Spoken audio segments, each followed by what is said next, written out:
Berikan sorak-sorai buat nama Yesus.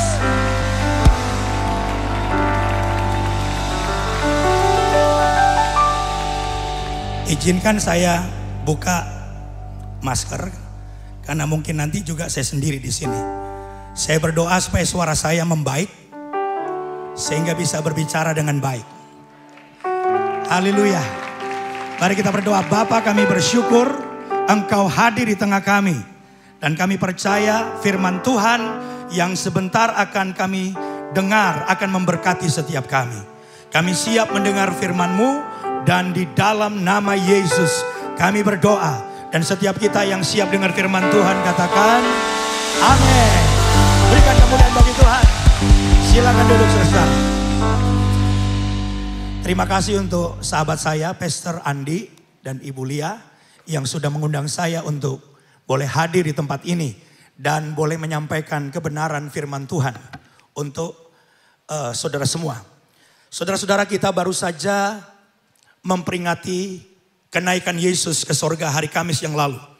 Dan saya tadi dengar bahwa gereja Grow, namanya Grow, dan saya lihat betul-betul gereja ini grow. Saya percaya ke depannya akan lebih luar biasa. Yang setuju kita berikan kemuliaan bagi Tuhan. Gereja Grow bikin acara yang luar biasa selama 10 hari. Karena sesudah Yesus naik ke sorga, murid-murid menantikan janji pencurahan Roh Kudus selama 10 hari. Dan pada hari yang ke-10 Roh Kudus dicurahkan pada hari Pentakosta. Dan hari ini saya ingin menyampaikan pesan khusus di sekitar peristiwa kenaikan Yesus ke sorga. Dan saya beri judul firman Tuhan yang saya sampaikan pada hari ini dengan judul menerima tongkat estafet, ya. Menerima tongkat estafet. Mari kita lihat bersama-sama dalam Kisah Rasul pasal 1 ayat 8 sampai dengan yang ke-11. Saya akan bacakan. Tetapi kamu akan menerima kuasa kalau Roh Kudus turun ke atas kamu. Dan kamu akan menjadi saksiku di Yerusalem dan di seluruh Yudea dan Samaria dan sampai ke ujung bumi. Ini pesan Tuhan Yesus yang terakhir sebelum dia naik. Karena ayat 9, mari kita lanjutkan. Sesudah ia mengatakan demikian, terangkatlah Yesus, disaksikan oleh mereka. Dan awan menutupnya dari pandangan mereka. Ketika mereka sedang menatap ke langit waktu ia naik itu, tiba-tiba berdirilah 2 orang yang berpakaian putih dekat mereka. Dan berkata kepada mereka, hai orang-orang Galilea, mengapakah kamu berdiri melihat ke langit?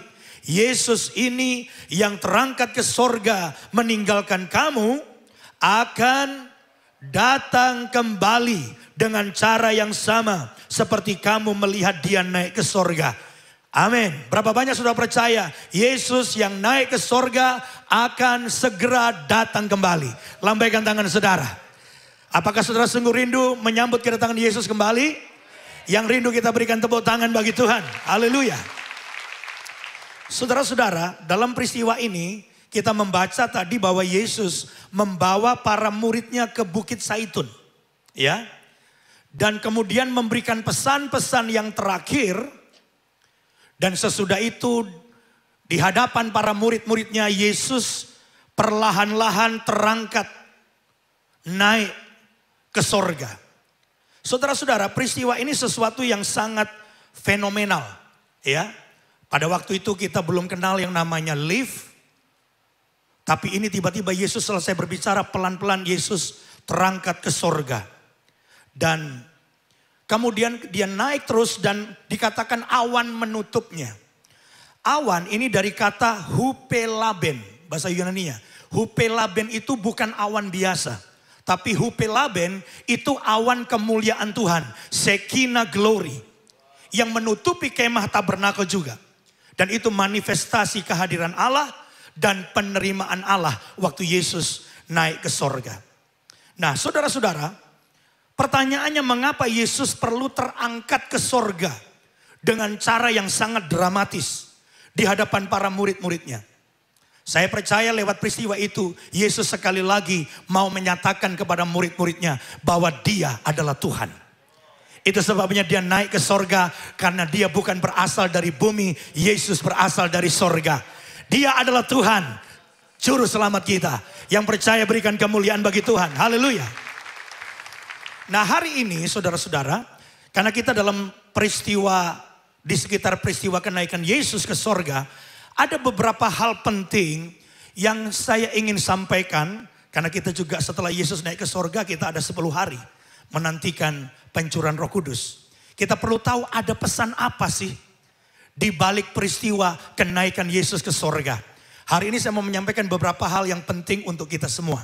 Ya, yang pertama, yang kita bisa belajar hari ini bahwa Yesus naik, dan ini yang penting, Yesus naik dan menyerahkan tugasnya di bumi kepada murid-muridnya. Yang banyak orang lupa hanya memperingati Yesus naik. Oh keren, Yesus naik. Tapi kita lupa ketika Yesus naik sebetulnya ada pesan yang penting. Yesus sebenarnya saudara-saudaraku menyerahkan tugasnya yang belum selesai loh. Di bumi ini kepada siapa? Kepada murid-muridnya. Kalau kita membaca di dalam ayat sebelumnya, coba kita lihat Kisah Rasul 1. Ayat 1 sampai 2. Dikatakan begini. Hai Theophilus, dalam bukuku yang pertama, aku menulis tentang segala sesuatu yang dikerjakan dan diajarkan Yesus. Ayat 2. Sampai pada hari ia terangkat. Sebelum itu, sebelum dia terangkat, ia telah memberi apa? Perintahnya oleh Roh Kudus kepada rasul-rasul yang dipilihnya. Jadi sebelum Yesus naik ke sorga, memang Yesus memberikan perintah. Perintah untuk apa? Supaya semua murid-muridnya melanjutkan tugas yang Yesus tentunya tinggalkan karena Yesus naik ke sorga. Jadi kita jangan hanya berpikir, oh keren Yesus naik. Oh Yesus naik ke sorga menyediakan tempat bagi kita. Tapi jangan lupa saudaraku, Yesus naik ke sorga artinya Yesus memberikan tugas. Supaya kita semua menyelesaikan pekerjaannya di dunia ini. Yang setuju katakan amin. Tugas kitalah murid-muridnya untuk melanjutkan pekerjaannya di bumi ini. Dimulai dengan murid-murid pertama. Lalu generasi berikutnya. Terus di generasi demi generasi. Itu saya sebutkan tadi kita menerima apa? Tongkat estafet. Kita terima dari murid yang sebelumnya. Tentunya yang pertama murid Yesus yang awal. Terus generasi demi generasi sampai generasi kita saudaraku. Itu sebabnya dalam ayat 8b tadi Kisah Rasul 1 ayat 8b perhatikan. Saya akan bacakan sekali lagi.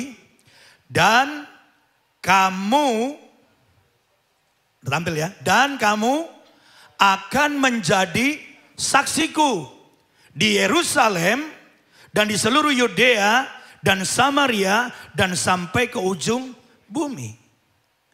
Kita dipanggil oleh Tuhan Yesus untuk menjadi saksinya.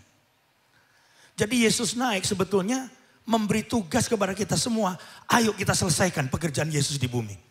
Masih banyak orang berdosa, masih banyak orang yang belum kenal Yesus. Masih banyak orang yang berjalan menuju ke neraka. Dan ini adalah tugas kita semua menerima tongkat estafet. Untuk kita melanjutkan dan menyelesaikan pekerjaannya di bumi. Dimulai dari Yerusalem. Keluarga kita, banyak kan yang paling dekat keluarga. Kemudian lebih luas lagi mungkin teman kantor. Sampai ke ujung bumi. Hari ini saya tidak bicara kita perlu ke ujung bumi. Tapi saya ingin menantang lewat ibadah hari ini. Apakah kita mau bersaksi kepada keluarga kita? Karena mungkin banyak keluarga kita belum percaya Yesus.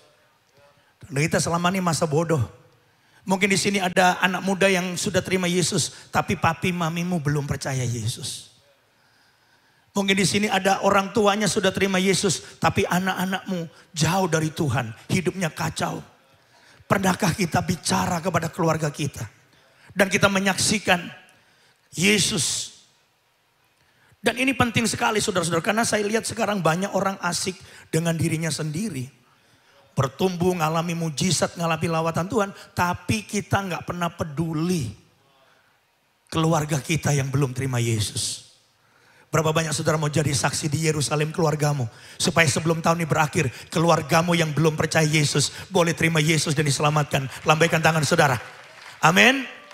Saya paling senang kalau terima penambahan jemaat itu karena jiwa-jiwa baru. Jadi jangan fokus penuhin gereja, pindahin jemaat orang. Saya beberapa kali diomelin sama pengurus. Karena saya dari mimbar bilang, saudara-saudara yang dari gereja lain pulang gerejamu. Tapi saya nggak berani, bukan gereja saya saudara. Tapi saya bilang di gereja saya bilang jangan ajak-ajak jemaat orang. Saya nggak bangga kalau gereja penuh karena kita ngajak-ngajak jemaat orang. Penuhi tempat ini dengan keluargamu yang belum terima Yesus. Penuhi tempat ini dengan teman kantormu yang belum terima Yesus. Amin. Jangan hanya euforia, Yesus naik. Kita lupa Yesus naik, di bumi siapa yang lanjutin? Siapa yang lanjutin untuk kita menangkan dunia ini, menangkan jiwa-jiwa untuk Tuhan. Amin saudara. Dan yang sangat menarik, kita selalu fokus, oh bersaksi itu kita mesti pinter ngomong. Oh bersaksi itu kita mesti punya banyak teori bagaimana bisa memenangkan jiwa. Tapi saya mau mengatakan kesaksian yang pertama itu bukan lewat perkataan kita saudara. Kesaksian pertama dimulai dari hidup kita. Hidup kita yang jadi terang. Hidup kita yang jadi berkat. Sampai satu hari kita belum ngomong, orang tanya sama kita. Kenapa ya kok keluargamu luar biasa? Kenapa kok hidupmu banyak tekanan, kok bisa mengatasi semuanya tetap tenang? Kenapa kok hidupmu beda? Aku senang kumpul sama kamu. Dan di situ kita baru cerita tentang Yesus. Persoalannya saudaraku, kita cerita sama Yesus, cerita sama orang lain tentang Yesus, orang gak mau dengar. Kenapa? Karena hidup kita gak ada beda sama orang lain. Itu sebabnya saya rindu kita semua bukan sekedar bersaksi lewat perkataan kita, tapi lewat hidup kita. Saya ikuti perkataan seorang santo namanya Fransiskus dari Assisi. Makanya disebut dengan Fransiskus Assisi. Dia bilang begini, beritakan Injil di mana-mana. Bila perlu, gunakan kata-kata. Saudara nangkep gak dari perkataan ini? Beritakan Injil di mana-mana, bila perlu gunakan kata-kata. Artinya Fransiskus mau bilang bahwa penginjilan dan kesaksian itu yang sangat kuat dimulai dari kehidupan kita. Kalau hidup kita jadi terang, hidup kita berbeda dari teman-teman yang lain. Sampai orang tertarik, orang akan nanya, bila perlu baru dijelasin. Nah itu sudah gampang saudaraku. Jadi hari ini hal pertama yang saya mau sampaikan kepada saudara, Yesus naik. Itu artinya apa? Dia memberikan tugas pada kita. Supaya kita semua melanjutkan pekerjaan Yesus di bumi ini. Sampai bumi ini penuh kemuliaan Tuhan. Dan semua orang mengenal Yesus dan diselamatkan. Yang setuju berikan kemuliaan bagi Tuhan. Haleluya. Haleluya. Sekarang yang kedua. Yang kedua kita perlu tahu konten kesaksian kita itu apa. Ini yang kedua. Tugas yang Yesus berikan adalah untuk memberitakan kerajaan Allah. Ternyata waktu kita menjadi saksi, memenangkan jiwa, kontennya apa? Isinya apa? Memberitakan kerajaan Allah. Kalau kita belajar tentang pelayanan Yesus, maka saudara tahu, sejak Yesus melayani dari awal-awal pelayanannya, apa yang Yesus sampaikan? Yesus fokus dalam pelayanannya untuk memberitakan kerajaan Allah. Matius 4 ayat 23 gak usah dibuka. Saudara mau catat silakan. Markus 1 ayat 15 dan banyak ayat yang lainnya. Selalu Yesus bicara tentang kerajaan Allah. Itu konten beritanya. Dan sebelum Yesus naik ke sorga, berapa hari sesudah dia bangkit, sampai dia naik ada berapa hari Yesus di bumi ini? 40 hari. Saudara tahu apa yang Yesus sampaikan selama 40 hari? Kerajaan Allah. Coba kita baca ayatnya. Kisah Rasul pasal 1 ayat 3. Kisah Rasul pasal 1 ayat 3. Kepada mereka ia menunjukkan dirinya setelah penderitaannya selesai. Dan dengan banyak tanda ia membuktikan bahwa ia hidup. Yesus bangkit, Yesus hidup. Sebab, yang warna kuning, selama 40 hari, ia berulang-ulang menampakkan diri dan berbicara kepada mereka tentang apa saudara? Kerajaan Allah. Jadi sejak Yesus mulai pelayanannya, sampai dia mati, dia bangkit, sebelum dia naik ke sorga, selama 40 hari, Yesus menampakkan diri kepada banyak orang. Dan yang Yesus bahas tentang apa? Kerajaan Allah. Lalu saudara berkata, apa sih Pak? Bapak tadi ngomong kerajaan Allah, kerajaan Allah.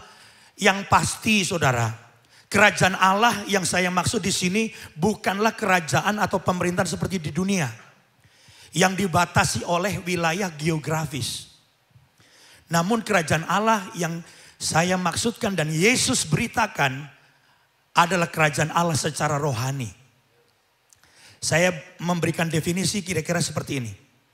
Kerajaan Allah berbicara tentang kedaulatan atau pemerintahan Allah dalam hati setiap orang yang menerima Yesus sebagai raja dalam hidupnya. Jadi kerajaan Allah di sini artinya Allah yang memerintah dalam hidup kita. Allah yang berdaulat dalam hidup kita, Allah yang berkuasa. Nah disitulah kerajaan Allah itu ada dalam hidup kita. Pak kurang jelas Pak. Kalau kurang jelas lagi Alkitab kasih definisi yang sederhana. Coba kita baca sama-sama. Supaya saudara waktu bersaksi ngerti betul ini loh yang mesti disampaikan. Amin saudara. Ya, mari kita lihat ayatnya. Roma 14 ayat 17. Roma 14 ayat 17. Sebab kerajaan Allah bukanlah soal makanan dan minuman. Tetapi soal apa? Kebenaran. Yang pertama catat. Kerajaan Allah itu bicara soal apa? Kebenaran. Yang kedua, damai sejahtera. Yang ketiga, sukacita oleh Roh Kudus. Jadi begini saudara, kalau kita mau jadi saksi Tuhan yang efektif, jangan banyak ngomong dirimu sendiri. Kita kadang-kadang, lihat saya, jangan. Pokoknya yang Yesus bilang adalah kita harus beritakan apa? Kerajaan Allah. Kerajaan Allah itu apa? Pemerintahan Allah dalam hidup kita. Seperti apa? Ada 3 tadi. Ya, saya mau bicara dengan cepat 3 hal ini. Supaya saya tidak lebih dari waktu yang sudah diberikan. Yang pertama, kerajaan Allah tentang apa tadi? Kebenaran. Kata kebenaran itu dari kata dikaiozune. Dikaiozune itu artinya karakter atau tindakan yang benar. Karena melakukan kehendak Allah. Jadi yang kita beritakan itu adalah karakter yang diubahkan. Makanya selama 10 hari ini kalau saudara menerima kuasa Roh Kudus sangat dahsyat. Karena yang bisa merubah karakter kita hanya kuasa Roh Kudus. Lewat buah-buah roh dalam hidup kita. Jadi karakter nih. Karakter lalu bukan hanya karakter atau tindakan yang benar. Karena melakukan kehendak Allah. Dan ini tidak mudah saudara. Saya melihat nilai-nilai berubah. Makanya anak Tuhan kalau nggak penuh Roh Kudus sulit untuk bicara tentang kebenaran. Sekarang ini saudara lihat nilai-nilai berubah. Nonton Netflix aja. Kalau kita nonton Netflix sekarang kita akan kaget. Karena di banyak film saya waktu nonton kaget dan rada jijik. Karena cowok ciuman sama cowok. Pernah perhatikan nggak? Dan banyak dalam cerita-cerita itu disisipin dengan seperti itu. Dan cewek dengan cewek. Dan saya beritahu sekarang sudah banyak tempat, banyak negara, bahkan ada beberapa gereja sudah menerima. Makanya saya ingin katakan, kalau bicara tentang kebenaran, di mana kita melakukan firman Tuhan, wah itu nggak gampang. Tapi ini harus disampaikan. Lewat hidup kita dulu, menjadi kesaksian hidup kita, tapi kita juga bisa menceritakan bagaimana hidup kita diubahkan. Dulu kalau orang mau menikah, pasti ada pertanyaan. Pertanyaannya sekarang sudah jadi pertentangan di banyak gereja, karena sudah dianggap tidak relevan. Apa pertanyaannya? Kalau orang mau menikah, itu ada Daftar pertanyaan, apakah Anda sudah pernah melakukan hubungan seks? Itu udah di banyak tempat di drop. Bilangnya apa mereka? Mana ada sih Pak orang yang sekarang pacaran gak hubungan seks? Ngeri gak saudara? Bahkan sekarang ada pertanyaan-pertanyaan orang nanya sampai kita mau jawabnya bingung. Kenapa ya gak boleh hubungan seks sebelum nikah? Gak ada paksaan, gak diperkosa katanya. Kenapa gak boleh? Ini kalau orang gak benar-benar pintar jawabnya malah ikut bang, iya juga ya katanya. Kenapa gak boleh ya? Sekarang dengan semua fasilitas yang ada dan nilai-nilai yang baru, kita nggak gampang bicara kebenaran. Tapi ketika kita beritakan tentang Yesus, tentang Injil, mau nggak mau kita bicara tentang hidup yang dirubah, kebenaran. Dan bagaimana kita bisa tahu kebenaran kalau sekarang banyak orang Kristen pun nggak ngerti isi Alkitab. Kita bisa melakukan kebenaran kalau kita tahu apa yang diperintahkan, betul nggak? Kita kadang nggak ngerti yang diperintahkan apa. Benar dan salah aja orang bingung sekarang. Makanya jangan hanya fokus sekedar jemaat banyak. Saya sudah berkali-kali bilang. Tapi fokus mengajar dan jadikan mereka murid. Supaya mereka ngerti kebenaran. Ngerti nilai-nilai firman Tuhan. Gak ngikutin apa yang sedang dunia kerjakan sekarang. Jadi kita nanti bingung ditanya, iya kenapa gak boleh ya? Bingung. Ya, jadi ini yang pertama kita memberitakan tentang kebenaran. Yang kedua apa? Kebenaran, damai sejahtera. Ini dari kata eirene. Damai sejahtera eirene itu apa? Ini adalah memiliki hubungan yang harmonis dengan Allah dan manusia. Jadi saudara-saudara kita harus beritakan bahwa kita harus punya hubungan yang dipulihkan dengan Allah. Dan itu hanya bisa terjadi lewat Yesus yang mati buat kita. Ada damai. Damai sejahtera yang dimaksud di sini adalah yang timbul dan muncul karena hubungan kita dengan Allah dipulihkan. Kita damai dengan Allah. Caranya gimana? Orang mesti terima Yesus. Hanya lewat darah Yesus hubungan kita dipulihkan. Hanya lewat darah Yesus kita diperdamaikan dengan Allah. Jadi orang harus mengalami damai dengan Allah dulu. Baru nanti kita damai dengan sesama. Seringkali kita mau orang damai. Nggak bisa. Karena akarnya belum diubahkan. Orang itu bisa damai dengan mertuanya. Bisa damai dengan teman kantor. Bisa damai dengan menantu. Karena dia punya hubungan dengan Allah dipulihkan. Dia harus punya hubungan yang berdamai dengan Allah. Baru sesudah itu dia bisa berdamai dengan semua orang. Saya selalu bilang, teman 1000 masih kurang banyak. 1000 teman tuh masih kurang banyak. Tapi 1 musuh udah terlalu banyak. Berusahalah damai dengan semua orang. Kalau itu bergantung sama kita. Tapi kalau orang mau musuhin kita, kita bisa apa? Betul gak? Banyak orang musuhin kita. Yang musuhin saya juga banyak. Saya juga gak tahu. Setelah 5 tahun dimusuhin baru orangnya ngaku. Pak, saya 5 tahun sebel sama Bapak. Saya kesel. Saya tanya kenapa, saya salah apa? Gak salah apa-apa sih. Jadi kadang-kadang orang kesel sama kita bukan karena kita punya salah. Kenapa? Gaya Bapak jalan saya sebel katanya. Kayak gak bisa mati Pak katanya. Jadi orang kesel karena orang bilang kita sombong. Hanya sebatas lihat. Nah kalau soal sebel seperti itu orang keselin kita bisa apa saudara? Tapi kalau damai sejahtera itu bergantung sama kita, usahakanlah berdamai dengan semua orang. Haleluya. Hari ini yang punya musuh damai. Kalau orangnya ada samperin. Kalau itu mertuamu datang sama mertuamu. Kalau itu menantumu datang. Kalau mungkin lebih cocok yang mudaan ya. Tapi kalau mau digerakkan Roh Kudus gak apa-apa. Ya. Jadi kita damai dengan semua orang. Tetapi itu bisa terjadi kalau kita damai dengan Allah. Dan ini yang diberitakan dalam kerajaan Allah tadi. Harus ada kebenaran, ada damai sejahtera. Dan yang terakhir apa tadi? Sukacita. Itu dari kata kara. Sukacita ini adalah hidup yang mengalami pemenuhan serta kebahagiaan karena dipimpin Roh Kudus. Wow, ini dunia perlu ini. Ini kalau orang dunia dengar berita kerajaan Allah itu sukacita, orang akan datang sama Yesus. Saudara lihat sekarang, tempat-tempat hiburan penuh kan? Apalagi sejak euforia COVID kan udah berakhir ini atau menjelang berakhir, tempat-tempat hiburan penuh. Baik yang lama ataupun yang baru. Kenapa? Orang haus hiburan. Orang pengen sukacita. Orang pergi kemana-mana. Entah dia clubbing atau dia pergi ke bar atau dia pergi. Saya kadang-kadang bedain namanya. Maaf ya kalau ada yang lebih ahli dari saya soal ini. Kadang-kadang namanya apa? Oh itu ada musik hidupnya. Oh kalau ini nih minum doang. Saya nggak ngerti itu.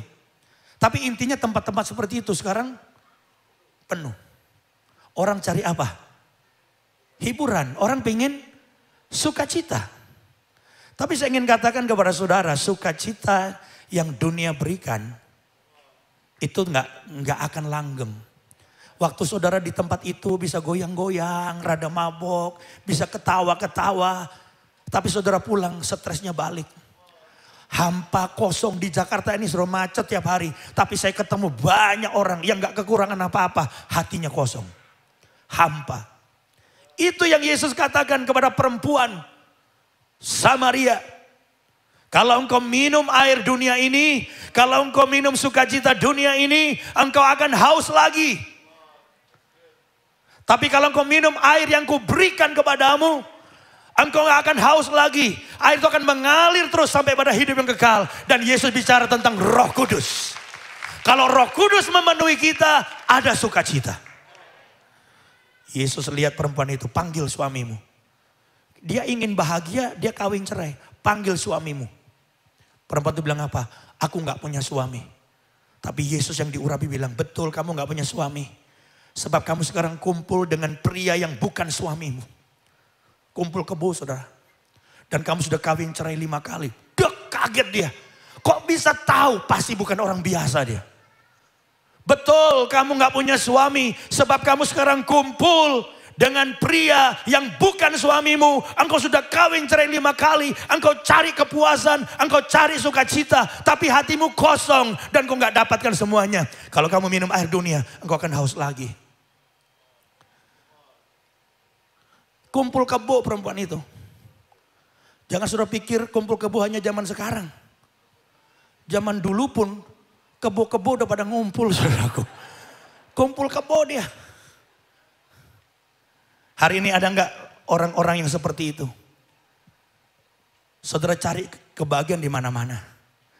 Atau saudara punya teman seperti itu. Wah itu bagus untuk kita injili mereka. Dan kita katakan kamu gak akan temukan sukacita di mana-mana. Sukacita gak ada di dalam semua kehebatan yang kau cari. Sukacita datang kalau hatimu dipenuhi dengan Roh Kudus. Dan itu dalam Yesus saja. Yang sanggup memberikan sukacita kepada kita. Yang setuju berikan kemuliaan bagi Tuhan. Haleluya. Hari ini ketika Tuhan menjamah saudara. Ada orang-orang tertentu di sini yang mungkin hatimu kosong. Engkau sedang mencari sesuatu, gak pernah puas dalam hidupmu. Saya bawa kabar baik buat saudara. Yesus sanggup memenuhi hati saudara. Yesus sanggup memberikan sukacita kepada saudara.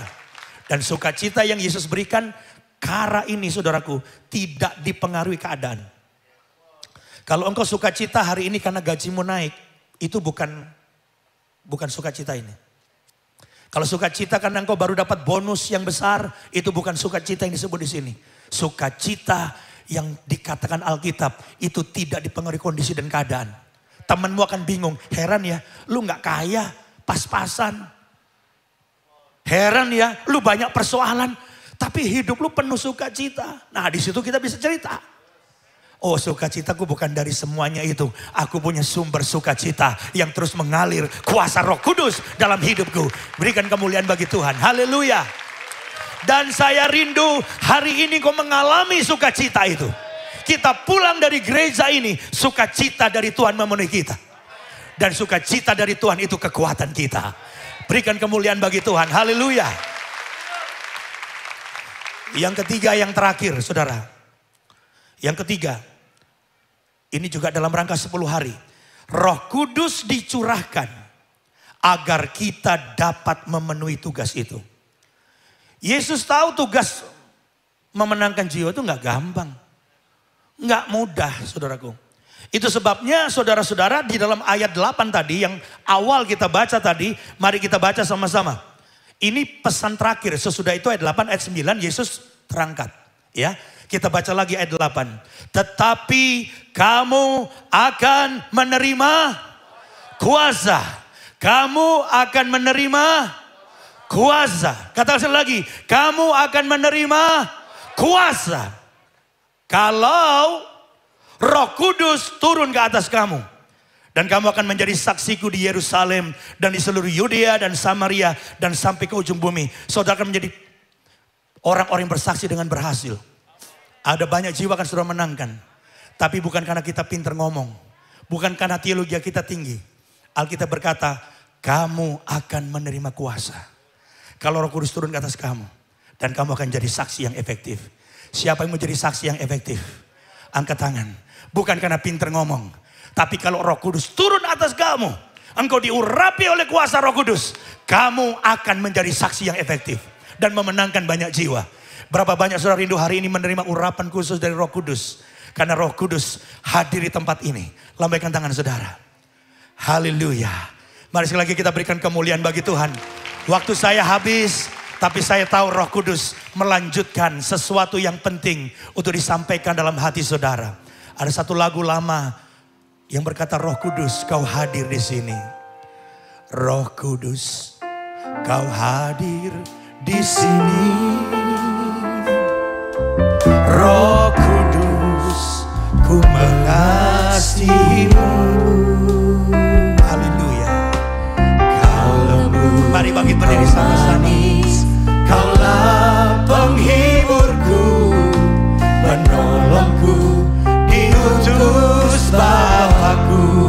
Angkat tanganmu katakan, ku buka hati